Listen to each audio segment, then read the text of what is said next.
In this video, I'm gonna reveal who actually controls the media. Spoiler, it isn't Jews. I have been very disappointed in American media for being overly cautious in the way that they talk about anything Israel related. I'm a comedian, I work in Hollywood, I've worked in the media, I've written for all these places, I've acted in a bunch of stuff.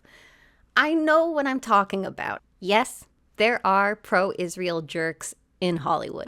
You have maybe seen Deborah Messing or Amy Schumer go on these insane Islamophobic tirades on social media.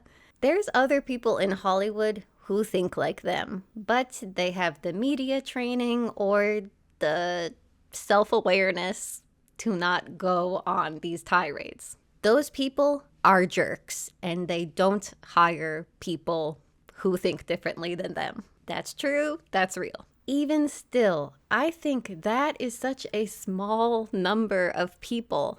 The problem in my eyes is the huge number of people who ride the fence and don't say how they feel. Well, my successful friend doesn't talk about the genocide, so if I want to be successful like them, I also shouldn't talk about it.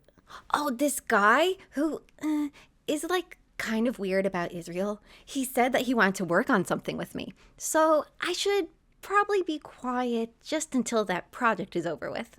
That's how I see people moving.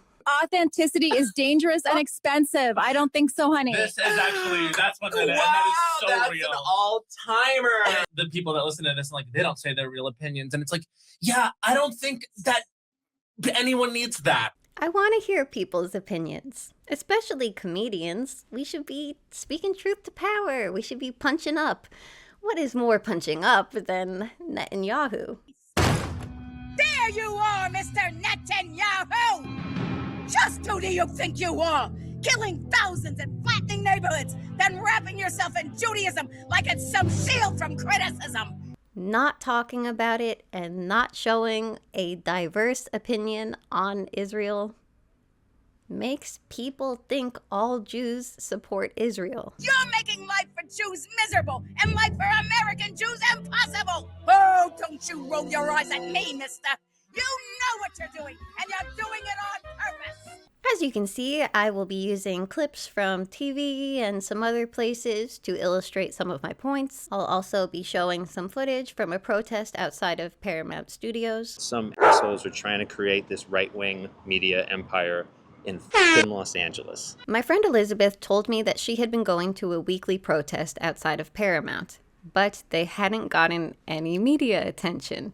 She found that some other causes, it was pretty easy to find celebrities or famous comedians to come out and give their voice, but for this cause, people were not coming out to support, and she found that strange. This is Mary Houlihan. I'm reporting live from Paramount Studios, Hollywood, where people are pissed. Something that really scared the crap out of me was when CBS hired Bari Weiss to be in charge of their news division. She's a self-described Zionist fanatic, right? The idea that a quote-unquote neutral media organization is led by someone who has a long history of being a pro-Israel ideologue, who has a history of trying to censor Palestinian voices when she was at university, who just ran a piece saying the starvation in Gaza is fake. That level of bias being brought to 60 Minutes, to CBS, it's really worrying. We are on the corner of Sunset and Gower. What is your name, sir? I'm Jake. My friends and I have been protesting Paramount Studios since August. Donald Trump sued CBS for $16 million because he didn't like the way they edited an interview. And that's when the merger was supposed to happen. Paramount paid that money.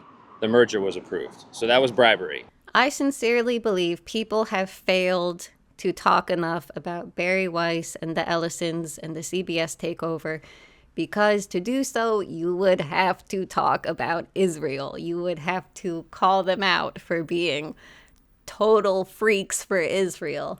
Or, the polite way to say it, calling out their pro-Israel bias. I don't believe it's because these people aren't allowed or because they have a shadowy Jewish boss. I think they're self-censoring. But what could go wrong from not covering Bari Weiss and the Ellisons? The new head of CBS News, Bari Weiss, abruptly canceled a segment on 60 Minutes about Venezuelan immigrants who were tortured in El Salvador's Secat mega prison after being sent there by the Trump administration. Oh my God, who saw that coming? Come for Shabbos dinner one of these weekends. We had Bari Weiss last Friday night. She's fantastic. Bari Weiss hates Muslims. This is a problem because currently our country is bombing Muslims. Why isn't everyone yelling about this at all times? Since the new ownership, Skydance took over Paramount, that also means Nickelodeon, the BET, a bunch of other companies. I've been noticing that Paramount is evil for a while, but it seems like my comedian peers don't want to talk about it too much because everyone has TV shows in development. Nickelodeon, the BET, a bunch of other companies. Or movies in development, or they got a movie and they're looking for funding.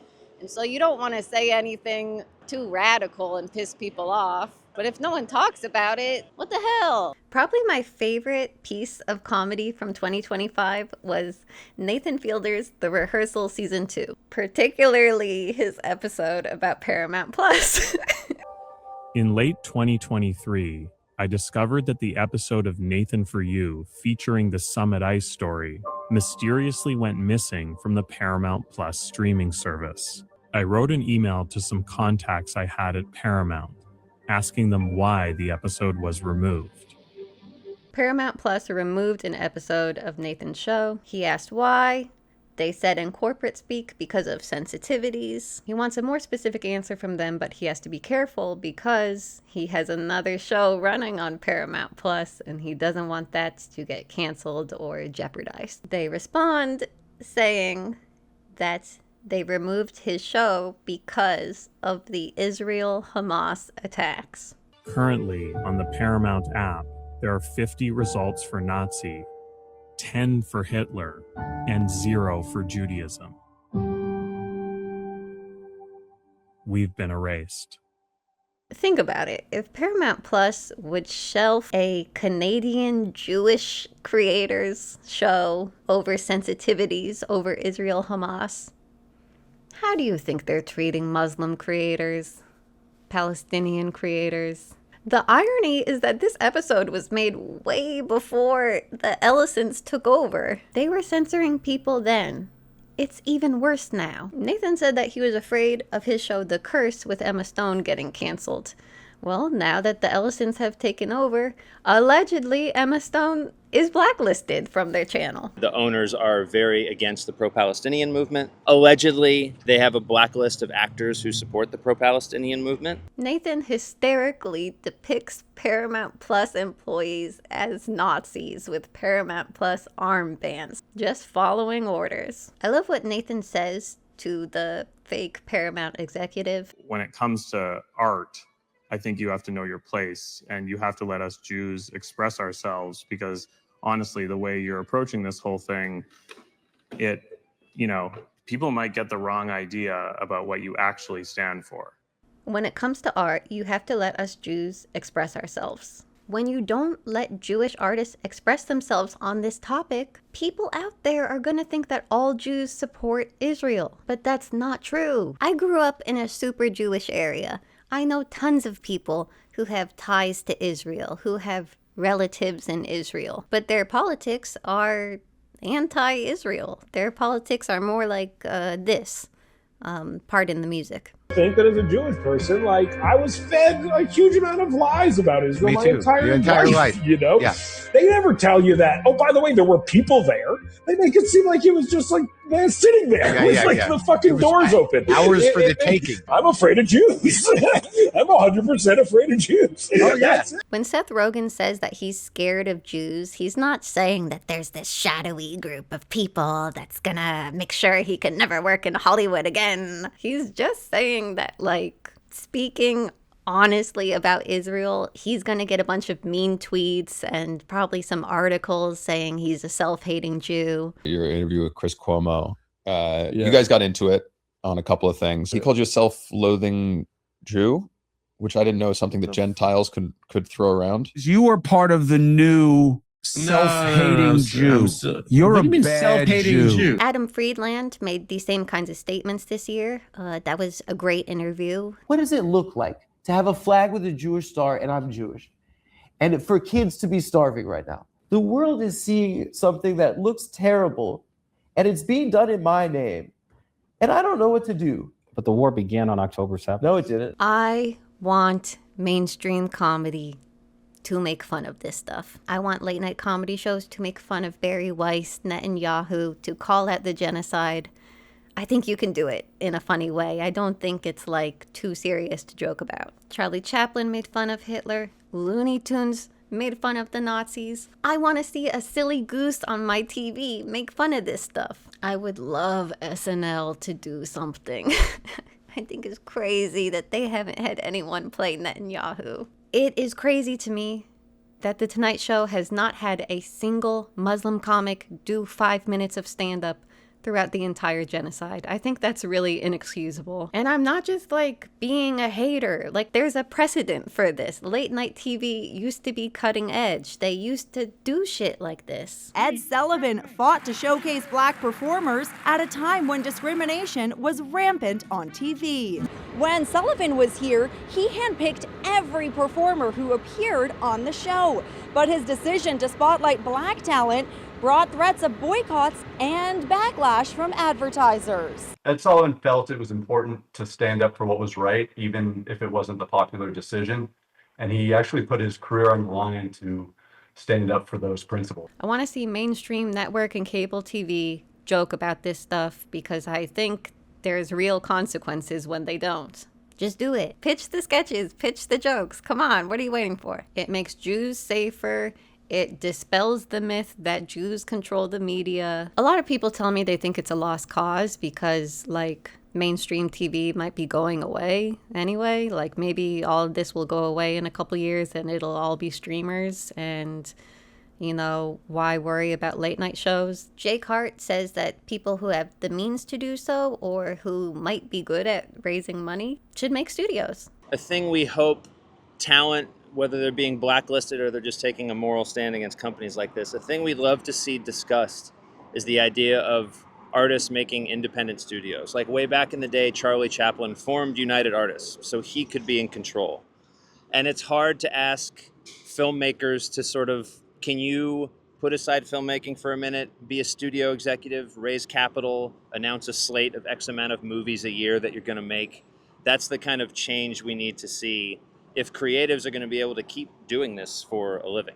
I'll give you an example. In 2007, there was a writer's strike. It lasted 99 days. At that time, it was the second longest strike the union had ever had. And there was word going around that there were these meetings happening with all the top showrunners. And they were talking about, when this is over, let's not go back to our jobs. Let's raise money and form our own network or studio, I forget. And it was very exciting to hear this stuff. The moment the strike was over, they all ran back to their gigs. And it was really a bummer. And nobody's had conversations like that I'm aware of since. And that's what it's going to take. We can keep complaining. We go on strike every 3 years to get peanuts for what we need to survive.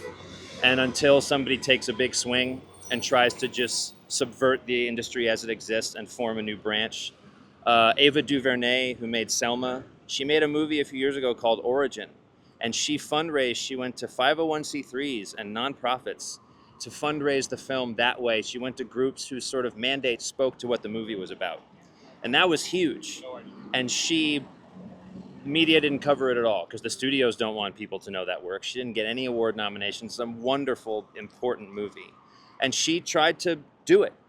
And I hope other people are trying to replicate it. They just probably not need to win awards and get as much press and have a big enough budget for advertising as that movie had. But that was great. I'd love to see more of it.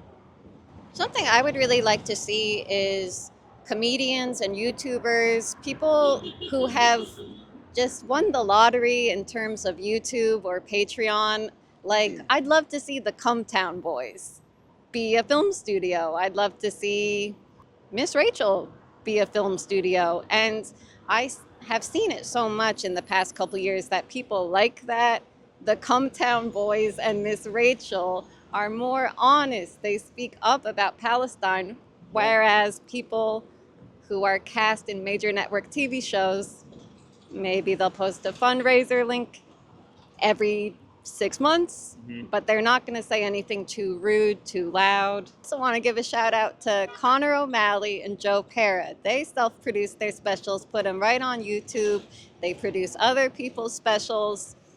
I was actually meeting with a TV executive friend of mine a couple months back. She brought it up.